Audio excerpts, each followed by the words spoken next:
Prezados alunos do Colégio PH, do ensino médio, muito prazer, é uma honra estar aqui. Meu nome é Ricardo Pimentel, eu sou professor de fotografia dos cursos de Publicidade e Propaganda, Design e Cinema da SPM desde 2003 e foi com grande honra e enorme prazer que eu recebi esse desafio, convite de fazer um curso online para vocês, uma oficina de fotografia, de iniciação fotográfica, e que acontece num momento bem peculiar da nossa história, né? Que a gente está vivendo uma crise sem precedentes, mas a nossa escola, como é uma escola de marketing também, nos ensinou que os momentos de crise são também momentos de grandes oportunidades, e essa é uma delas. E eu espero ter aproveitado bem essa oportunidade no sentido de ter feito um curso rico em informações para vocês. Bom, o que eu vou fazer com vocês é uma extensão, uma adaptação do curso que eu desenvolvi como tese de mestrado. Meu projeto foi em cima de um programa de um curso para smartphones voltados para públicos de rodas culturais do movimento hip hop. São eventos de rua sustentados por 4 pilares artísticos, e todos eles necessitam fundamentalmente de registros audiovisuais para poder existir, para poder ter memória. Porque, como são eventos de rua ao vivo, se não houver registro, as performances simplesmente se perdem. E aí o meu projeto foi o desenvolvimento de um curso de fotografia para ser operado pela plataforma digital do smartphone, aproveitando que isso não só equiparava eles tecnologicamente, como dava a chance deles terem a tecnologia à disposição, porque equipamentos fotográficos com perfil mais profissional são poucas pessoas que têm condições de adquirir. E aí foi bastante bem sucedido. Eu cheguei a testar a metodologia que eu vou usar com vocês, com esse grupo, e ao final do projeto, o meu grupo de teste, que foi escolhido dentre os participantes, os públicos participantes, melhor dizendo, das rodas culturais, eu testei essa metodologia com eles com bastante sucesso. E é ela que eu vou trabalhar com vocês aqui nessa oficina de fotografia.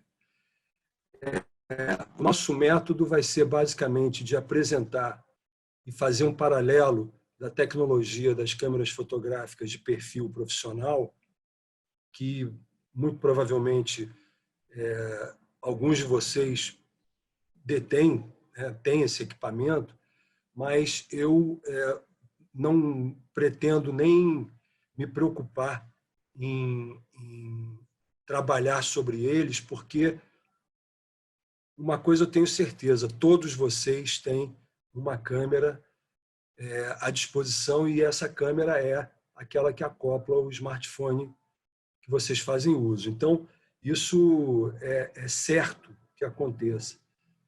E aí vou aproveitar justamente a experiência que eu já tive e trabalhar sobre essa plataforma especificamente. Tá? Então, eu vou apresentar as ferramentas de controle de luz adaptadas ao aparelho smartphone, e sempre vou passar para vocês uma tarefa ao final de cada encontro. Serão 6 encontros, vocês terão 5 tarefas e uma sexta que vai ser cumprida no último dia de encontro, na verdade, no último vídeo, né, gravado, como se fosse um encontro presencial. E cada tarefa vai consistir de vocês aplicarem o que foi passado pela aula específica, fotografando músicas ou trechos de músicas que vocês curtam, de qualquer gênero musical, não importa. O que me importa é que você perceba na tradução da música uma possibilidade de traduzir esse verso, esse trecho da música, com uma fotografia produzida, nesse caso, no nosso caso, exclusivamente no ambiente doméstico, porque nós estamos num momento, como falei no início da apresentação, num momento muito peculiar e, enfim, estamos de quarentena e é dentro dela que a gente pretende que vocês operem sem correr nenhum risco desnecessário por conta do projeto de fotografia. Então, eu vou apresentar as ferramentas adaptadas ao aparelho da câmera acoplada aos smartphones, e aí vou deixar tarefas baseadas na aplicação dessas ferramentas sobre traduções visuais em cima de músicas que vocês vão escolher. Tá? Vou mostrar até no final de hoje um exemplo nesse sentido. Passar aqui a fazer o compartilhamento da tela. Nós vamos começar, então, nessa primeira aula, fazendo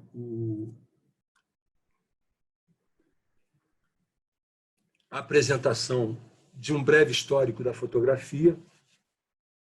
Depois eu vou mostrar, isso é bom ter a história da fotografia apresentada a vocês, para vocês sentirem de onde vem o equipamento que vocês usam hoje, né? Existe uma linha genealógica de desenvolvimento da fotografia que vai ficar bem claro e vocês vão perceber que vocês estão no extremo mais contemporâneo, mais atual em termos de tecnologia ligada à fotografia.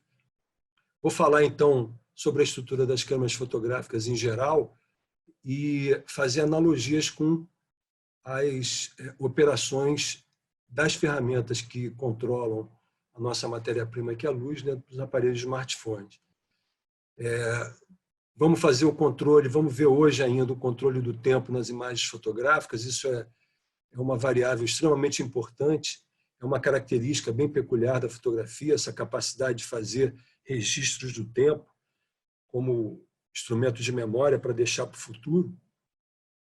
E esse controle do tempo tem influência direta sobre a aparência dos movimentos, a aparência que coisas que se deslocam diante do fotógrafo acabam apresentando depois da foto realizada, em função do controle de tempo utilizado para controlar a luz ambiente. Tá? E aí vou deixar como tarefa, hoje, no caso, vou apresentar como exemplo e deixar uma tarefa para vocês para o próximo encontro, vocês produzirem no ambiente doméstico fotos que traduzam visualmente trechos de letras de músicas que vocês vão escolher, fazendo a aplicação do tempo de exposição, realizando fotografias com congelamento e descongelamento de movimentos. Tá? Vão ser 6 aulas, elas estão listadas. Sempre no início de uma aula eu vou fazer a leitura do programa daquele dia, e o programa completo está disposto num PDF, junto com algumas outras informações, como bibliografia, a ementa do curso, etc. Mas eu vou enviar isso para o orientador de vocês, porque seria uma perda de tempo eu passar agora aula a aula, quando a gente vai falar sobre o programa específico daquela aula no início de cada vídeo gravado. Tá? Então, hoje fica só a apresentação do que a gente vai ver na sequência aqui desse dia de hoje. A história da fotografia. A fotografia foi lançada como um processo de registro de imagens sobre suporte rígido em meados do século XIX. Em 19 de agosto de 1839, uma dupla de franceses fez o anúncio da fotografia como processo estável, e um dos 2 pesquisadores que teve inclusive o seu nome dado à técnica lançada, foi chamada de daguerreotype, era o Louis Daguerre, era um homem da noite parisiense, que tinha uma série de casas de espetáculo, daqui a pouco vocês vão ver a foto dele. Ele fazia nas suas casas de espetáculo uma atração que, usando um aparelho oriundo desde a Idade Média pelos pintores, que era chamada câmara obscura. Vocês podem ver aqui, numa grande dimensão. As primeiras câmaras obscuras eram caixas pequenas, mas alguém deve ter percebido, tal qual aquele pintor que aparece aqui do lado direito da ilustração, ajoelhado diante da pintura que ele pinta, alguém deve ter visto isso acontecer num quarto da sua casa, ou, enfim, em algum ambiente interno. Se você tiver um furo, por exemplo, no telhado de uma casa, e do lado de fora esse furo estiver apontando para alguma imagem, para alguma cena, essa cena vai se projetar dentro desse quarto em algum anteparo físico numa parede do lado oposto. Isso deve ter acontecido naturalmente, alguém percebeu que isso acontecia e começou a fazer uso disso. Os pintores começaram a usar esse artefato das dimensões mais variadas. Vocês estão vendo aí duas câmaras obscuras, tanto na ilustração ali em preto e branco, quanto nessa outra colorida, de grandes dimensões. Porque alguns pintores queriam pintar o seu quadro sem necessidade de uma ampliação futura. Então, eles apontavam a câmara obscura para a cena que eles fossem pintar. Por exemplo, haviam paisagistas que faziam a carroceria das carroças como câmaras obscuras, apontavam a carroça para a cena que eles gostariam de pintar, para a paisagem, e lá dentro uma imagem de cabeça para baixo, lados trocados, um princípio óptico da luz, de entrar por orifícios pequenos e projetar uma imagem a partir de uma certa distância, que tem a ver com o tamanho do orifício feito, inclusive. Uma imagem se projeta de cabeça para baixo, lados trocados, de má qualidade, porque não havia nada organizando a entrada dos raios de luz por esse orifício, porém, bons o suficiente para que o pintor decalcasse o seu quadro com uma proporção adequada, com uma perspectiva adequada, já que ele ia pintar cenas tridimensionais sobre telas bidimensionais, e ali depois ele cobria com tinta de maneira eficaz. Aqui embaixo aparece, diante de uma vela, uma câmara obscura nas dimensões que começaram a ser produzidas. Eram caixas pequenas, que depois foram crescendo conforme os pintores foram percebendo a utilidade delas e ampliando suas dimensões. E vocês veem que eu fiz isso já com caixa de sapato e dá certo. Claro que a imagem projetada na face oposta, onde a gente normalmente coloca um papel vegetal bem esticado, ou um tecido bem esticado, né? Aqui onde eu estou apontando com o mouse, a imagem que se forma ali é uma imagem de qualidade, enfim, ruim em termos de resolução, mas suficiente para a gente fazer um decalque, por exemplo, de uma pintura, de um desenho que a gente queira desenvolver. Posteriormente, um pesquisador chamado William Fox Talbot, um inglês, começa a colocar lentes de microscópio nesse orifício, adaptando essas lentes de microscópio a essa caixinha câmara obscura, e criava, assim, a câmera fotográfica como a gente conhece até hoje. Nessa tela aqui aparece aqui em cima o Louis Daguerre, que é o tal o sujeito que anunciou a fotografia como processo estável, e o artefato que ele usava como câmara, chamada câmara obscura, já com uma lente, mas que não foi criação do Daguerre. Quem criou teve essa ideia de colocar a lente na boca das câmaras obscuras foi esse cara aqui de baixo, um pesquisador inglês contemporâneo do Daguerre, que pouco tempo depois do anúncio do daguerreótipo, que foi esse processo que o Daguerre anunciou, o Fox Talbot tem essa ideia de fazer acoplar essa lente para melhorar a qualidade da projeção sobre o suporte que ele usava como captador. E ele usava papel ao invés do cobre que o Daguerre utilizava. O cobre do Daguerre, por exemplo, era um original único. Não havia possibilidade de fazer cópia, porque era uma placa de metal com uma substância fotossensível, sensível à luz, Luz é, inclusive, abrindo um parênteses aqui, matéria-prima essencial para qualquer registro fotográfico.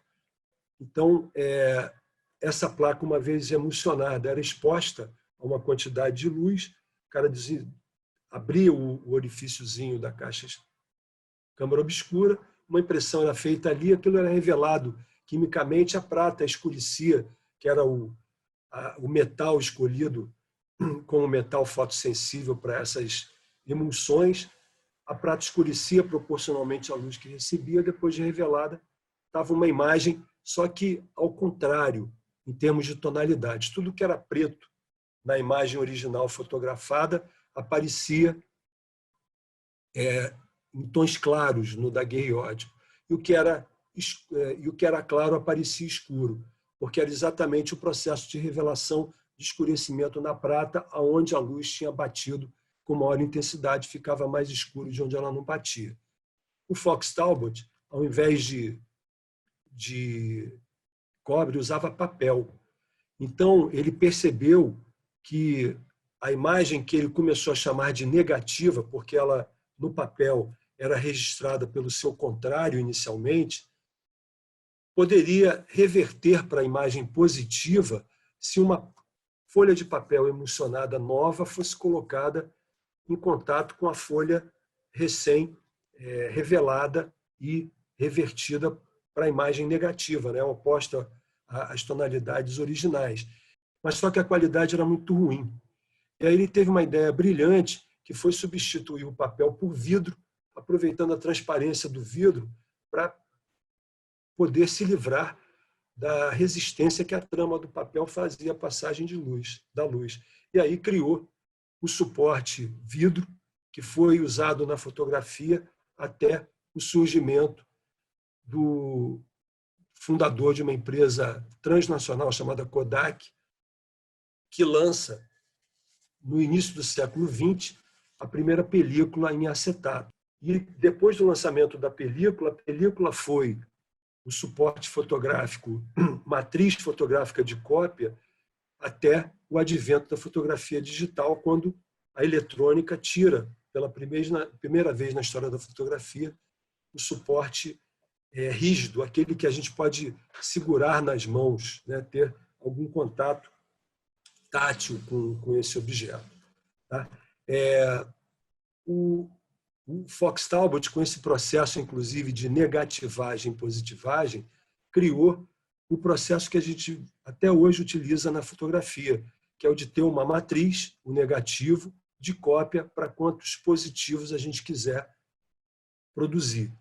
Hoje, com a eletrônica, então, essa cópia de arquivos é absolutamente fácil, né, e direta de se fazer.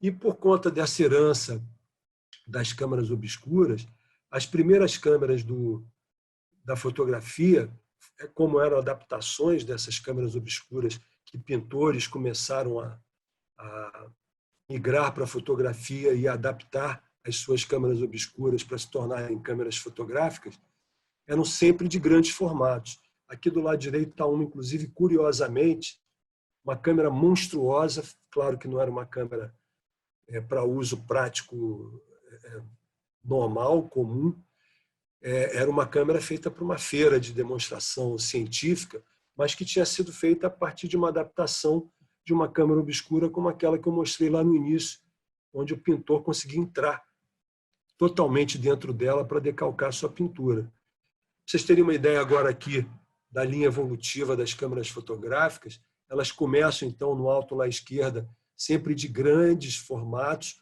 e vai, a partir da entrada do George Eastman, que era o patrono da tal empresa que eu falei para vocês, a Kodak, ele vai trabalhando no sistema de criação de películas, e películas que, além de flexibilidade para poder criar rolinho de filme, não mais uma placa de vidro única, né? Uma placa rígida que o chassi da câmera só podia carregar 2 a cada vez, ele agora podia enrolar um filme que podia nos dar, dependendo do tamanho da câmera, 12, 16 poses num rolo de filme. E hoje em dia nós estamos aqui, ó, no império da fotografia produzida pelos smartphones, pelas câmeras acopladas aos smartphones, melhor dizendo, que fizeram realmente com que a fotografia cumprisse o sonho e a missão do George Eastman, o tal patrono da Kodak que eu citei a vocês, um homem muito importante na história da fotografia, que tinha como missão da sua empresa popularizar a fotografia, fazendo com que cada lar americano possuísse pelo menos uma câmera. Hoje, a gente pode quase que dizer que nos seios urbanos, cada família detém uma câmera fotográfica à sua disposição, sim, e aqui no Brasil a gente tem um volume de celulares registrados de mais de um celular por habitante. Então, a possibilidade de que as pessoas tenham uma câmera dessas à sua disposição é efetivamente muito grande, daí o motivo de eu ter usado essa plataforma, inclusive, como a plataforma de operação do programa do curso que vocês vão ter contato. Tá? E desde o início, desde o princípio, a fotografia mostrou algumas características que se mantêm até hoje, desde o advento do seu lançamento na história. Uma das principais e a característica que a gente vai estudar em detalhes hoje é o aprisionamento de um momento no tempo e no espaço. Aqui uma foto famosa do Alfred Eisenstein, ao final da Segunda Guerra Mundial, em que o marinheiro beija espontaneamente, como um ato de celebração, uma enfermeira que vinha passando em Nova York, no Times Square. Então, a fotografia é um extraordinário instrumento de memória. Ou seja, quando a gente fotografa alguma coisa, caso a gente tenha sido competente em registrar aquele momento de luz, que é o momento de luz que a gente está registrando, né? A fotografia depende de luz para poder se realizar. No que a gente clica a câmera, um fragmento da história fica registrado ali. E pode ser, a partir daí, uma cena que já não retorna mais, ficou lá atrás, no tempo e no espaço, virou passado, porém, através da fotografia, esse passado pode retornar, ainda que parcialmente, às nossas mãos. Então, um extraordinário instrumento de memória que a gente tem que fazer uso dele. Ele precisa de tecnologia, é indispensável ter tecnologia para poder consumar a fotografia, ou seja, você pode ver uma bela cena acontecendo, se você não tiver uma câmera na mão, você não realizou fotografia, a cena aconteceu e foi embora. É um atestado de presença, tanto do fotógrafo, mas principalmente do fotografado. É como se a gente dissesse, olha quem eu vi quando eu tive presente naquele determinado espaço e quem estava lá. Né? Mas quem estava lá é certo que tem estado. O fotógrafo pode ser outro que não aquele que diz que fez a foto, mas quem foi fotografado estava lá. É uma pretensa representação fiel da realidade, porque, na verdade, o que a gente faz não é uma reprodução fiel da realidade, mas sim uma representação dela. Porque quando a gente aponta a câmera numa determinada direção, o visor da câmera delimita um pequeno fragmento da realidade, portanto, a gente está manipulando a realidade, porque para onde a gente aponta a nossa câmera é só aquele pequeno trecho que vai ser mostrado para as outras pessoas.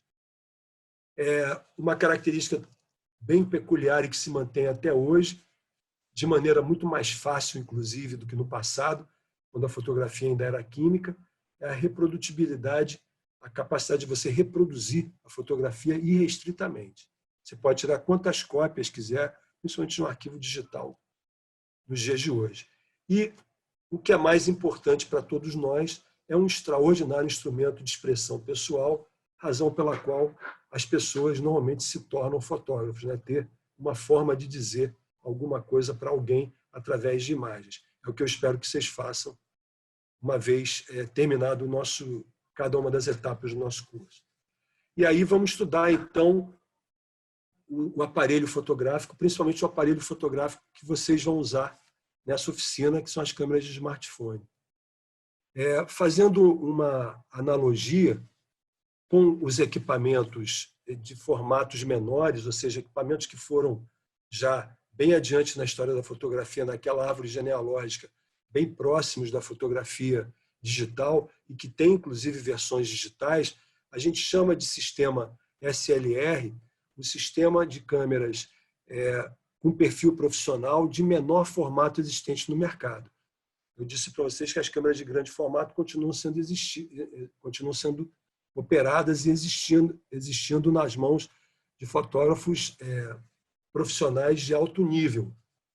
Mas o jornalista, por exemplo, faz uso de câmeras portáteis e câmeras de ótima qualidade, principalmente para o tipo de trabalho, para o tipo de perfil de trabalho que ele realiza. Essas câmeras eram com película do sistema chamado SLR e ganharam suas versões digitais com a letra D à frente da sigla do sistema, mostrando que é uma câmera de perfil digital desse sistema SLR. O que é o sistema SLR? É um sistema de 3 espelhos, como se fosse um periscópio, que faz com que a imagem captada pela lente da câmera se projete na direção de um espelho superior, que projeta a imagem para um espelho colocado a 45 graus, alinhado com o olho do visor, um visor óptico, onde o fotógrafo coloca o olho para controlar o enquadramento que será feito. Portanto, é uma câmera que projeta exatamente a imagem que a lente está recebendo e projetando. Quando clicada, esse espelho levanta e a imagem vai projetar a mesma imagem que era projetada no visor óptico para o captador, que era a película e agora é digital. Então, onde era a película, era o sistema SLR, que ganhou a letra D, DSLR, na versão digital. Essa câmera, na versão mais amadora, são câmeras que têm os mesmos princípios da câmera profissional, só que a câmera profissional a gente chama como tal porque ela separa o conjunto fotográfico em pelo menos 2 metades. Ou seja, no conjunto profissional, a lente se separa do corpo, coisa que as câmeras de perfil amador, como essa Lumix que eu estou mostrando aqui para vocês, não faz. A lente fica acoplada permanentemente ao corpo da câmera, não permitindo que o fotógrafo faça trocas de lentes, a não ser aquelas que aparece como uma lente bem particular que hoje os equipamentos digitais usam, que é a chamada lente zoom, que é uma lente que tem várias funções numa só. A gente vai ver isso melhor quando falar sobre lentes especificamente. Hoje a gente vai falar sobre tempo, controlando imagens na fotografia. A gente vai ficar mais detido no controle de luz que está nos corpos das câmeras fotográficas, que é esse do nosso estudo de hoje. Mas eu vou mostrar para vocês que existem lentes que enxergam ângulos de visão variáveis. E esses ângulos variáveis é que fazem com que a gente apresente fotografia com aparências diferentes. No caso das lentes profissionais, eu posso trocar quantas vezes eu quiser, quantas lentes eu tiver à minha disposição. Ou seja, a troca pode ser muito mais intensa do que essa que tem uma lente fixa com um limite de intervalo de lentes que eu posso fazer uso, mas eu fico restrito àquele intervalo oferecido por esse conjunto semiprofissional.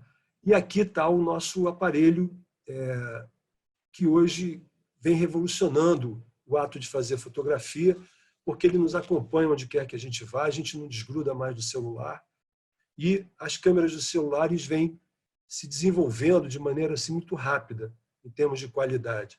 A indústria está investindo muito nesses aparelhos para melhorar a qualidade deles, e eu não tenho a menor dúvida de que esse é o futuro da fotografia, do ponto de vista, pelo menos do ponto de vista de fotografia amadora e amadora avançada, porque hoje existem sistemas que já podem, inclusive, competir diretamente, em termos de qualidade, com câmeras daquele perfil DSLR que a gente viu agora há pouco projetado.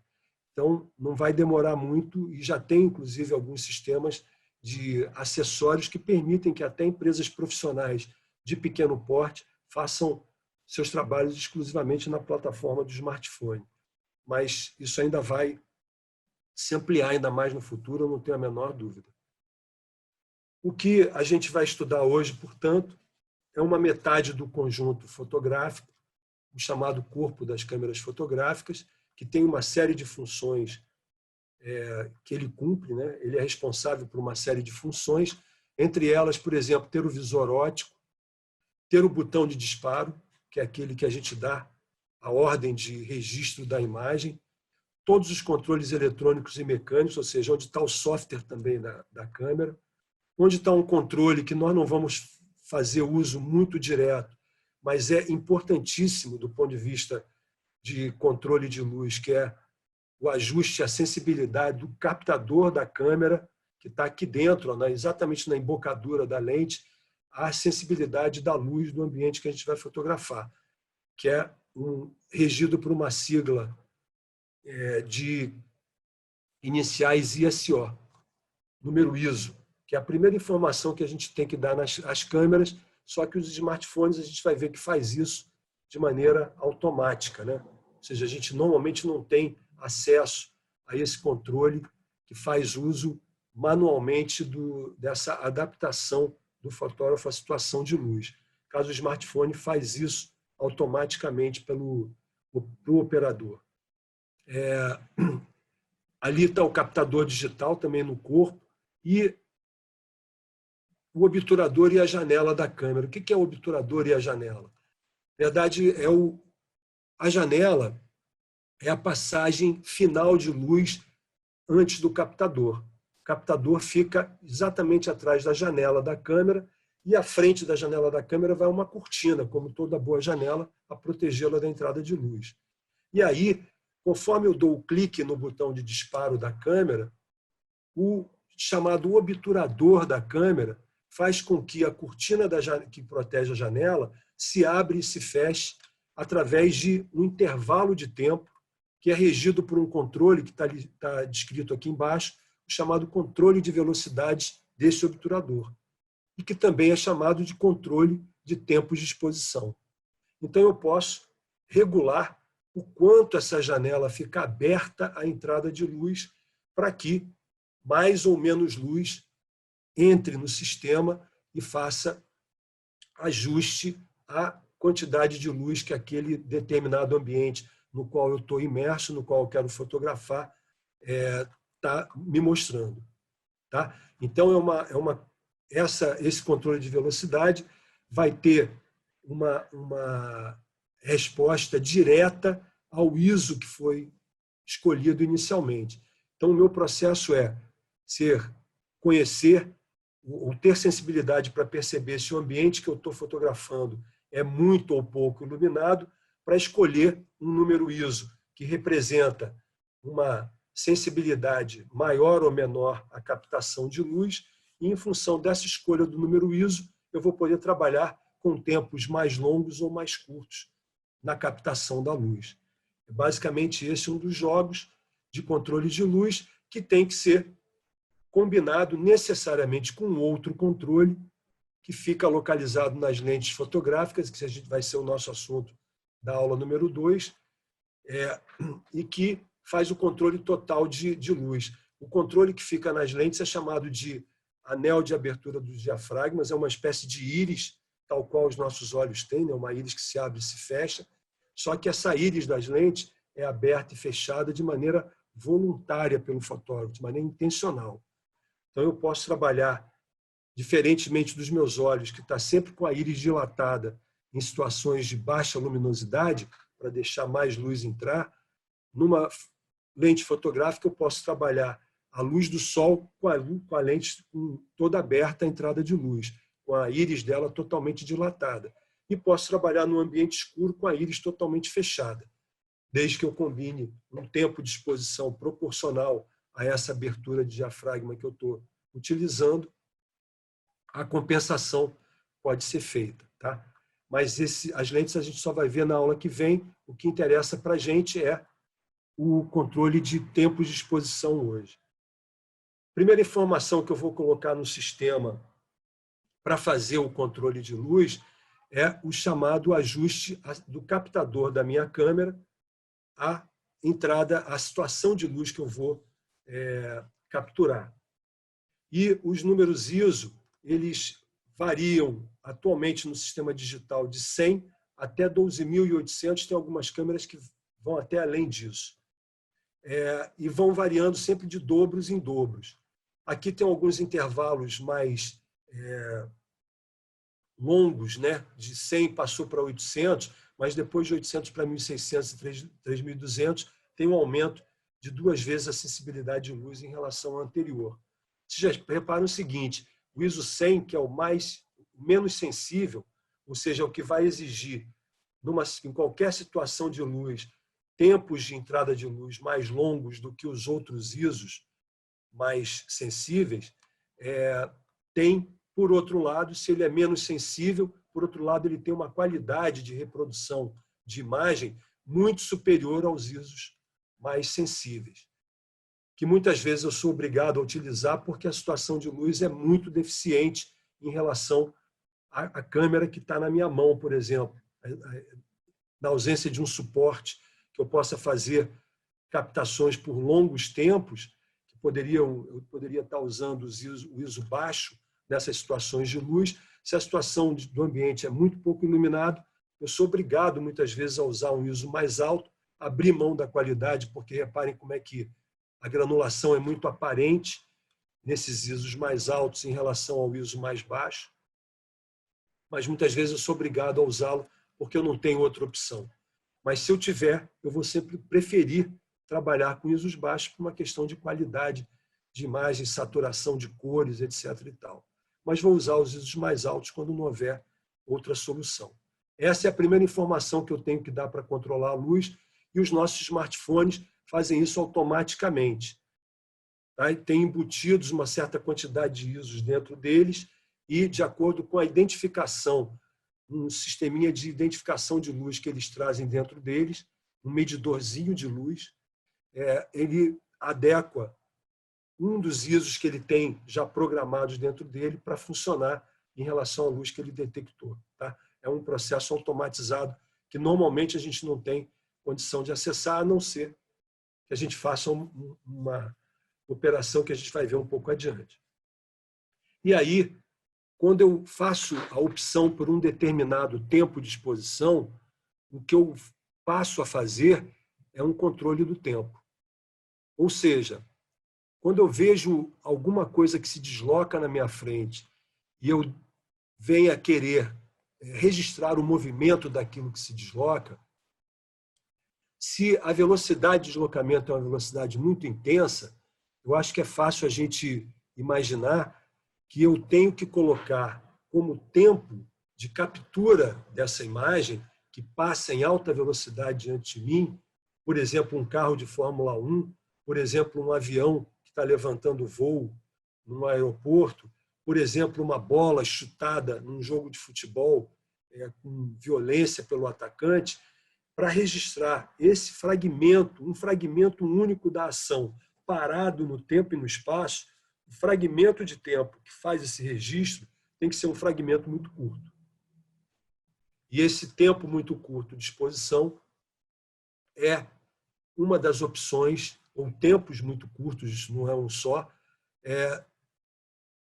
uma das opções que o chamado controles de tempos de exposição ou velocidade do obturador me oferece.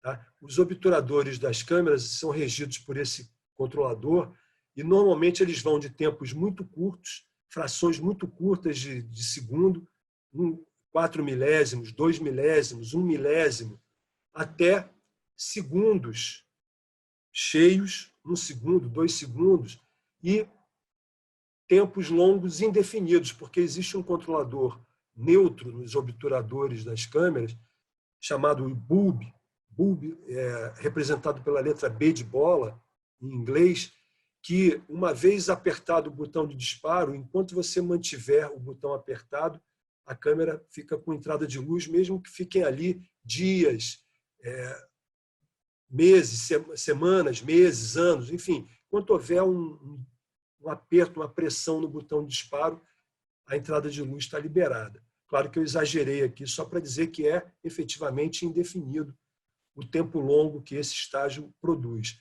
Mas, normalmente, a gente trabalha com intervalos de tempo que podem ser longos, mas quando a gente fotografa situações muito pouco iluminadas, pode ser que a gente precise de 5 minutos de exposição, 10 minutos de exposição, mas você vai ver uma situação mais à frente que cientistas precisam até de tempos muito mais longos do que isso. O que acontece com o registro do tempo quando a gente usa um tempo de exposição muito curto? Essa imagem dos cataventos aqui é bem representativa para mostrar o que acontece quando eu congelo o movimento de alguma coisa que se desloca. Se o catavento gira, ainda que velozmente, movido pelo vento, e eu uso um tempo de exposição muito curto ao fotografar esse catavento, pode acontecer, como na imagem à esquerda aqui, de eu travar o movimento dele no tempo e no espaço. Então, eu fui competente tecnicamente porque eu congelei o movimento daquele catavento.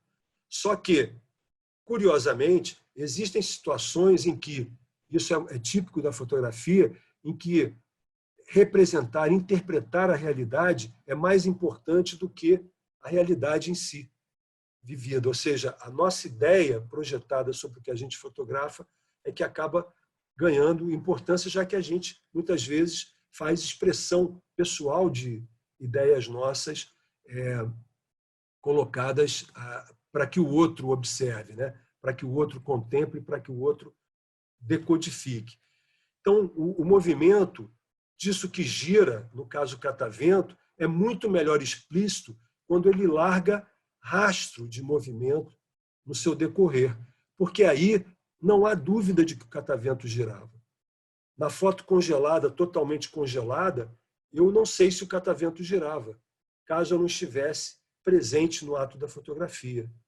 Ou seja, por mais competente que você tenha sido tecnicamente em registrar o movimento desse catavento, você não terá sido competente expressivamente ao interpretar esse movimento, porque a presença de um pouco de rastro de movimento será benéfica para mostrar que o catavento girava inequivocamente com o vento que soprava. Então, essa é uma escolha que o fotógrafo faz para interpretar a realidade de maneira fotográfica, literalmente. Tá? Portanto, a gente vai fazer, quando fizer movimentos congelados, a gente vai escolher coisas que se desloquem inequivocamente no tempo e no espaço. Por exemplo, uma pessoa pulando, saltando no ar. Quando isso não for absolutamente explícito, perceptível, o movimento escorrido é o mais adequado para traduzir o movimento que acontecia e que a gente quer representar. Então, a gente vai fazer esses dois tipos de representação de movimento, fazendo com que a câmera opere da maneira que a gente precisa e gostaria que ela operasse, para ter um resultado específico. Essa imagem, por exemplo, mostra o surfista num aéreo, num tremendo movimento de altíssima intensidade, parado no tempo e no espaço. Isso só pode ser obtido através de um número alto de operação do tempo de exposição, porque, curiosamente, muitos seletores de tempo de exposição não trazem a fração explicitamente grafada ou escrita, trazem simplesmente um número inteiro, que a gente tem que saber que é denominador de uma fração. Então, quanto maior o denominador, mais curto é o tempo, mais curto o tempo, mais congelado fica o movimento. É o caso dessa foto surfista. Foi feito com 1/500 avos de segundo ou 1 milésimo de segundo. Já a foto aqui do movimento das estrelas, eu disse para vocês que tinham situações em que os cientistas podiam precisar de tempos muito longos de exposição. A câmera foi colocada num tripé para que ela ganhasse estabilidade. O obturador foi aberto com aquele tempo de exposição neutro e muitas horas de exposição. Depois, as estrelas se movimentaram no céu, largando um movimento circular e elíptico, em alguns casos, que os cientistas usam para estudar justamente o movimento das estrelas ou da Terra em torno delas ou delas em torno da Terra. Enfim, são horas, às vezes muitas horas de exposição de luz. Não é um cara que fica ali segurando o botão, evidentemente tem um aparelho que faz isso para que o obturador fique sendo seguro, aberto o tempo todo, mas isso é, evidentemente, um tempo longo que cria escorrimento no movimento, certo? Então, dois extremos aqui mostrados a vocês para poder deixar bem clara a diferença entre um e o outro. Aqui mais uma representação de cenas aí mais palpáveis do que a gente está acostumado a ver. Movimento congelado da esquerda, da saltadora, que o fotógrafo usou certamente um 250 de segundo ou 1/500, dois tempos bem curtos para registrá-la parada no tempo e no espaço. Olha lá o rabo de cavalo voando. E aqui essa cena de um movimento do tráfego, carros entrando por um túnel, já numa cena noturna, urbana noturna.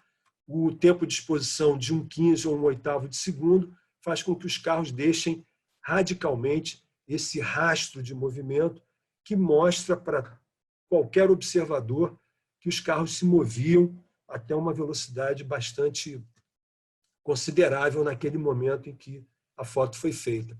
É o chamado movimento escorrido, que se opõe em termos de aparência, de expressão de movimento ao movimento congelado. Tá? Isso tudo está sendo mostrado para vocês de maneira explícita, como se a gente estivesse usando ou pensando usar uma câmera profissional. Mas todo esse sistema está embutido no smartphone, a princípio de maneira automatizada. E para fazer, então, o controle do chamado congelamento de movimento, eu dou prioridade para o controle de tempos de exposição para tempos curtos de exposição, certo? Então, em situações como essa da cascatinha, numa situação, por exemplo, de sombra, eu tenho que usar o ISO alto para poder usar tempo curto, porque a situação de luz me obriga a isso. Já o surfista que surfa e está entubando ali, num dia extremamente ensolarado, eu posso usar um ISO baixo, que foi o caso dessa foto, porque tem muita luz ambiente presente, que vai me propiciar, por conta dessa alta intensidade de luz, trabalhar com tempos curtos, como 1/500 de segundo, e congelar o intenso movimento da água que gira sobre o fotógrafo. Normalmente, a entrada de luz através da lente está deixando com que uma grande quantidade de luz penetre por ela, ou seja, ela está com a sua íris normalmente bem aberta, para que a gente encurte o tempo de exposição o máximo possível, fazendo congelamento do movimento. Já se a nossa prioridade for fazer o movimento escorrido, especialmente em dias de sol, como é o caso da foto da freira aí que se desloca patinando à esquerda, eu tenho que usar ISO baixo, porque a cena é muito iluminada. Se eu usar ISO alto, eu não vou conseguir trabalhar com tempo de exposição longo, que é quem faz esse movimento, nesse caso, no fundo da fotografia, porque com um tempo de exposição longo e um diafragma da lente fechado, para que eu possa estender o tempo de exposição numa situação tão iluminada quanto um dia de sol, eu desloco a câmera com 1/15 de segundo, 1/8 de segundo. Eu desloco a câmera, nesse caso, na direção do deslocamento da freira. E se a minha velocidade de deslocamento for igual à dela, quem escorre, quem cria o rastro de movimento é o fundo, e ela aparece parada no tempo e no espaço, porque eu desloquei a câmera na velocidade de deslocamento dela. No entanto, o conceito dessa foto da freira é de movimento escorrido, porque o fundo atesta que ela se deslocava inequivocamente. A outra das saias girando já é um movimento em que a gente está aceitando o turbilhão das saias girando para mostrar que havia um movimento intenso de giratório nesse momento. Mais uma vez, uma foto feita com um tempo de exposição longo para que esse escorrimento fosse obtido. Eu listo agora aqui, já que a gente vai fazer fotografia com o smartphone, está aqui na tela do smartphone de um sistema Android com um determinado aplicativo de câmera instalado. Quer dizer, se você não tiver um aplicativo específico que faça a sua câmera do smartphone funcionar próxima a uma câmera semi ou uma câmera profissional, o seu celular, com um programinha instalado e vindo de fábrica, vai cumprir as funções dentro de determinados limites. O que alguns aplicativos, como esse FV5 Lite, que é um aplicativo que se encontra facilmente nas App Stores, ele é um aplicativo que eu conheço, até por pesquisa, é o que eu uso, que é mais estável, é um aplicativo gratuito, tem uma versão Pro, que é paga, né? Comprada, mas essa versão Lite funciona super bem e ali na direita está a aparência da tela dessa versão gratuita, dando a possibilidade de eu manobrar alguns números ISO, dando a possibilidade de fazer algumas opções de tipo de focalização, me dá a opção de fazer, repare aqui onde está o mouse circulando, exposição múltipla, ou seja, multiburst, aquela exposição de queimar vários quadros em sequência, que é ótimo para fazer fotografia de movimento, e uma série de outras funcionalidades que aproximam a câmera do celular de uma câmera, pelo menos semi-profissional, me dando uma série de opções extras em relação ao meu sistema operacional normal. Então, eu sugiro que vocês baixem um aplicativo como esse. Para o sistema iOS, quem tem iPhone, o sistema iOS é mais fechado, e aí existem algumas opções, mas só que a maioria dessas opções são opções pagas e que muitas vezes fazem mais efeito sobre a fotografia do que propriamente permitir que você manobre o sistema da câmera propriamente. Agora, as câmeras dos iPhones são muito bem dotadas de recursos. Quer dizer, o sistema iOS tradicionalmente, já vem operando de fábrica uma série de funcionalidades bastante ricas, né? Então, acho que vocês não vão ter tanta necessidade de baixar um aplicativo como quem use sistema Android, que é o outro sistema operacional mais comum nos smartphones. E aí, para adaptar o uso desses dispositivos para fazer fotos de movimento e, mais ainda, para transpor, já que o momento nosso é um momento de quarentena, a gente não tem possibilidade de ir à rua, eu estou trazendo o assunto que vocês vão fotografar para dentro do ambiente doméstico. E aí eu produzi algumas fotos de controle de movimento usando o meu smartphone, que está equipado com aquele sistema de disparo do câmera FV5, e aí botei aquele disparo múltiplo e consegui fazer pelo menos 2 quadros do pulo do gato daqui de casa, dando esse salto de uma caixa na varanda. Sem ele, eu certamente não conseguiria fazer essas 2 fotos em sequência, tal qual eu consegui. Tá? Na direita ali tem uma outra foto de um outro momento bem tipicamente caseiro, de uma fumaça que emerge de uma xícara de chá na manhã, muita luz presente, apesar do ambiente ser um ambiente um pouquinho escuro, que a princípio induziria um tempo de exposição mais longo, eu consegui congelar o movimento da fumaça porque a luz do sol estava entrando e incidindo diretamente sobre a xícara. Aliás, falando sobre isso, está aqui a receita para você conseguir um movimento congelado adaptado para o smartphone. Primeiro, escolher um assunto como eu escolhi, tanto do gato quanto da fumaça, que tenha movimento inquestionável, né? Tanto a fumaça pairando no ar quanto o gato suspenso no espaço são situações em que há movimento inquestionável, diferentemente daquela do catavento, né, por exemplo. Optar por ambientes bem iluminados. Quanto mais, melhor. A própria câmera trabalhará automaticamente com tempos curtos de exposição. Isso é uma coisa que o smartphone já vai fazer para você. Então, se você, por exemplo, puder ter acesso ao seu playground do prédio, se não for risco para você sair de casa e ir até o playground do seu prédio, lá certamente, se for aberto, como é o do meu prédio, muita luz em vários momentos do dia incidem, e aí qualquer coisa que eu faça numa situação de muita luz, como estava o dia de hoje, um dia ensolarado, como o de hoje, por acaso, né? Sexta-feira, dia 27, eu estou gravando isso, a foto vai ficar congelada, sem a menor sombra de dúvida. Agora, se você tiver um disparo contínuo instalado com um aplicativo específico, ele vai te ajudar muito a fazer sequências de imagens e ter, claro, um movimento de alguma coisa que se desloque muito mais facilmente capturado.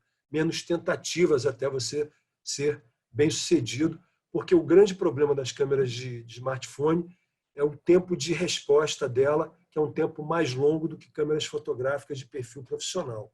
Então, quando você dispara a câmera do smartphone, ele tem um tempo até ele efetivamente clicar a imagem, que faz com que cenas de movimento já tenham passado do ponto ideal que você gostaria de registrar. Com esse aplicativo do FV5, por exemplo, você pode disparar antes do movimento acontecer e aí, certamente, algum fragmento da captura você vai conseguir com sucesso, né? Então, é uma boa opção. E uma opção que eu acho interessante para o iOS pode ser esse Cam for iPhone 11 Pro, mas é um sistema, como eu falei, fechado, e a maioria desses sistemas é cobrado. Mas, se você tiver um iPhone mais recente, é uma opção para você fazer um uso um pouco mais encorpado, com mais possibilidades através da câmera do seu iPhone. E aí, falei para vocês que em ambiente muito iluminado, a tendência é o congelamento do movimento. No contrário, cenas pouco iluminadas, como cenas indoor, a tendência é a gente criar movimento escorrido. Essa primeira, à esquerda, o que eu fiz foi segurar um artesanato e girar com esse artesanato na minha frente, levando a câmera do celular na mesma direção do deslocamento, ou seja, eu girei em torno do meu próprio corpo e levei a câmera junto nesse girar. E no momento que eu cliquei, quem fez o escorrimento foi o fundo, porque eu estou deslocando a câmera na mesma velocidade de deslocamento do boizinho. Como eu estou indoor, como eu estou dentro do ambiente de casa, pouca luz, o smartphone instala tempo de exposição longo e você vai fazer movimento escorrido. A outra versão do movimento escorrido é deixar a câmera parada, apoiada em algum lugar ou até na própria mão, e quem deslocou na foto aqui à direita foi a minha mão segurando o artesanato. Quem deixou rastro de movimento foi ela, e a parte estática ao fundo permaneceu como ela é de fato, né? Estática, paradinha, lá no, fazendo só fundo para fotografia. As duas formas de expressão mostram que alguma coisa se deslocava inequivocamente, e o rastro de movimento dá uma tensão extra de movimento a esse movimento, mostrando que ele existia de fato, né? Inequivocamente existiu. São duas formas de você representar o chamado movimento escorrido. Tá? Espero que tenha sido suficiente para vocês entenderem, porque eu vou apresentar agora a nossa metodologia. Eu quero que vocês desenvolvam projetos individuais com exercícios específicos sobre os conteúdos de cada aula. Eu vou apresentar esses conteúdos e vou apresentar as tarefas do dia ao final dela, como vou encerrar a nossa de hoje daqui a pouco. O objetivo é montar portfólios finais com um mínimo de 20 fotos. Eu vou pedir 4 fotos a cada dia, nós temos 5 aulas, vão ser 20 fotos no mínimo que você vai produzir em situações caseiras, como essas que eu estou mostrando para vocês nesses últimos slides. E você vai montar essas fotos num template escolhido dentro de uma plataforma gratuita, Wix, WordPress, enfim, ou qualquer outra que você conheça. Se quiser comprar um template, evidentemente não vou impedi-los, mas as plataformas gratuitas já atendem a nossa demanda tranquilamente, só que tem que aceitar aquela barra de anúncio lá no rodapé do template, mas isso não é problema. Eu prefiro até que você faça essa escolha com publicidade do Wix, do WordPress, por exemplo, porque eles permitem personalização do template, diferentemente do Behance, que é uma plataforma da Adobe, né, que é uma desenvolvedora de programas para manipulação de imagem, mas que é muito presa do ponto de vista de personalização. E aí você vai editar as suas fotos, vai escolher as melhores, editá-las e arrumá-las numa certa organização para fazer uma bela apresentação do seu portfólio para outras pessoas. Tá? E as fotos que você vai fazer vão traduzir, como eu fiz aqui com a música Não é Proibido, da Marisa Monte, vocês vão escolher músicas do gosto de vocês, no gênero musical, no estilo musical que vocês preferirem. Pode ser rap, blues, rock, não importa, mas músicas que vocês consigam entender os versos da letra delas e, uma vez tendo traduzido mentalmente, conseguirem fazer traduções visuais dessa música através de imagens, cumprindo funções técnicas e de expressão pessoal específicas que a gente vai vendo no decorrer dos nossos encontros, tá? Das nossas aulas. Então, eu fiz aqui, em cima da música Não é Proibido, peguei os versos iniciais dela, jujuba, bananada, pipoca, cocada, queijadinha, sorvete, chiclete, sundae de chocolate, e fiz essas duas fotos caseiras aí, com o auxílio luxuoso da minha filha em cena e o chocolatinho ali fazendo aquele movimento, a foto das pipocas com movimento congelado, a foto dos chocolates com movimento escorrido, mostrando, enfim, o controle de movimento, exatamente o que eu quero que vocês façam como atividade final. Tá? Tarefa da aula 1, da aula de hoje, então, escolher uma ou mais músicas de sua preferência, liberdade total para escolher o gênero que você quiser, para fazer 4 fotos, utilizando a câmera que você tiver à sua disposição. Evidentemente, quem tiver a câmera DSLR vai usá-la, claro, evidente, mas aí vai saber até usá-la, porque já é um fotógrafo mais avançado. Agora, o objetivo aqui é usar a câmera de smartphone como se ninguém tivesse opção nenhuma de usar outra câmera que não fosse a câmera do celular.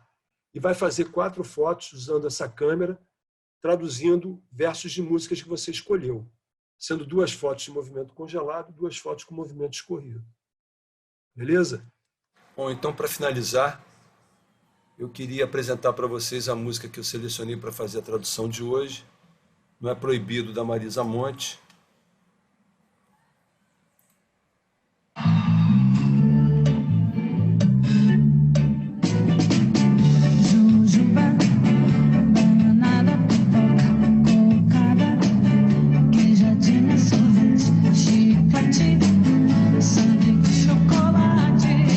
E em cima desses deliciosos versos, eu aproveito para me despedir, convidando vocês para a aula 2, para embarcarem comigo nessa viagem, a gente produzir e se divertir muito com fotografia, tá? Até lá, então.